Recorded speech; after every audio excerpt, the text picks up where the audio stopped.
İstədim ki, bir şəkil ilə 3 söz öyrənək. Nəzərə alın ki, bu sözləri siz buraxılış imtahanlarında görə bilərsiniz. Sözlərdən biri criticize, criticize. Azərbaycanca tənqid etmək. Məsələn, the woman criticized the boy for being late. Yəni, qadın oğlanı gecikdiyinə görə tənqid etdi. İkinci söz distribute, distribute.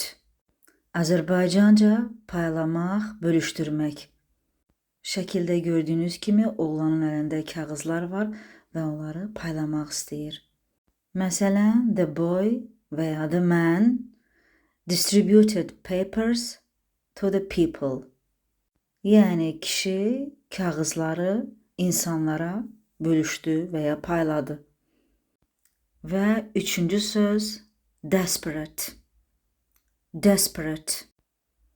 Azərbaycanca ümidsiz, çaşqın, hər hansı bir hadisədən çıxış yolu olmayan, şəkildə gördüyünüz kimi oğlan ümidsizdir, çaşıbdır, bilmir nə etsin. Cümlədə işlədək, he was desperate to find the answer to the questions. Yəni o, suallara cavab tapmağa ümidsiz idi. Yəni tapa bilmirdi.